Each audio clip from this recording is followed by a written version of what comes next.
Liquid candy, bubbly sugar water. Today, we do not think twice about cracking open a cold one. But the 20th century was a wild, lawless wasteland of corporate greed and carbonation. What you are about to hear sounds like fiction.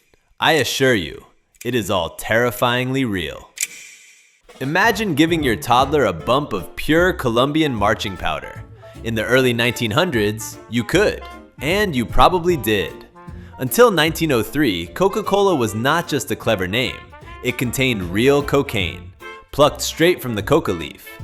Every single bottle was loaded with about 9 milligrams of the stuff. It was marketed as a brain tonic, an energy drink. Medical doctors practically shoved it down people's throats. Children drank it on their way to school. No wonder the Roaring '20s were so loud. The year is 1989, and a soda company is heavily armed. The Cold War is ending, the Soviet Union is thirsty, but they have no American dollars to pay for their beloved Pepsi. So, they bartered.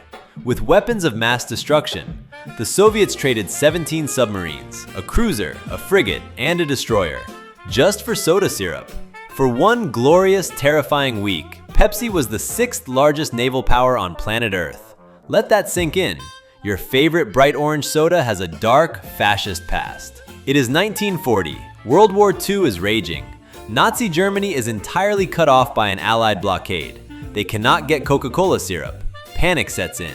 So, a German Coke executive gets desperate. He sweeps the factory floor. He takes leftover apple scraps, cheese whey, literal industrial garbage. He mixes it together and creates Fanta, born straight from the ashes of a Nazi supply chain crisis. Before modern psychiatry, there was the soda aisle.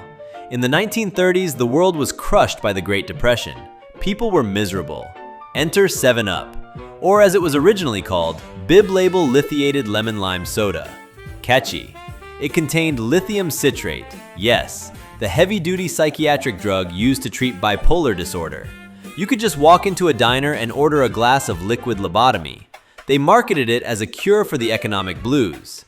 They didn't remove the mood stabilizers until 1950. A slight change in a recipe once pushed America to the brink of psychological collapse. The year is 1985. Coca-Cola decides to change their iconic formula. They call it New Coke. The nation instantly loses its mind. People hoarded the old soda in their basements like doomsday preppers. Therapists received frantic calls from crying adults. Grown men weeping over corn syrup. United States senators threatened actual legislation. It was pure corporate anarchy. Coca-Cola surrendered after just 77 days, the greatest self-inflicted disaster in corporate history.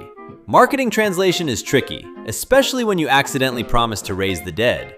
In the swinging 60s, Pepsi launched a bold new slogan, "Come alive with Pepsi." Groovy. But when they took the massive campaign to China, something was lost in translation. The billboards promised something else entirely. Pepsi brings your ancestors back from the grave. They ran this necromancy campaign for months, millions of people waiting for their dead relatives to claw out of the dirt, holding a crisp, refreshing cola. The modern gamer's favorite neon green fuel was actually born in the lawless backwoods. Tennessee, 1940. Bootleggers had a problem. Their illegal moonshine tasted like literal gasoline. They needed a chaser, so they invented a hyper-sweet citrus mixer. They named it Mountain Dew. It wasn't a brand, it was old Appalachian slang for homemade whiskey. The original bottles didn't have extreme sports logos. They featured a barefoot hillbilly, holding a shotgun, standing next to a wooden outhouse. The most famous man in the world was entirely fabricated by corporate America. Before 1931, Santa Claus was an absolute mess. He was tall, he was skinny, he wore green, he wore brown, he was confusing. Then, Coca-Cola launched a winter ad campaign. They needed to sell cold drinks in the freezing snow, so they hired an artist to redraw Santa. They made him fat, they made him jolly, and they dressed him head to toe in Coca-Cola red. It worked. One single beverage company hijacked global culture and designed Christmas for the entire planet. The United States military doesn't just run on bullets and blood, it runs on bubbles. World War II. The CEO of Coca-Cola stands up and makes a decree. Every American soldier gets a 5-cent Coke, no matter where they are. The US Army agreed. They quietly built 64 top-secret bottling plants, right in the middle of active war zones. General Dwight D. Eisenhower himself sent a highly classified urgent telegram to headquarters. He didn't ask for tanks. He demanded 3 million bottles of Coca-Cola for the beaches of North Africa. Trust the science, especially when it's paid for by a soda conglomerate. The 1920s. Dr. Pepper is struggling to stand out, so they do what any ethical corporation would do.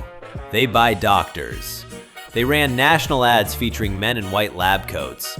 These real medical professionals looked the public in the eye and prescribed a strict regimen of soda. They claimed drinking a Dr. Pepper at exactly 10 a.m., 2 p.m., and 4 p.m. would prevent fatigue. The slogan was, "Drink a bite to eat." Medical science telling millions of people to replace actual food with carbonated sugar water. Next time you crack open a can, listen to the fizz. It is the sound of mind-altering drugs, heavily armed corporations, and fabricated holidays. Stay thirsty.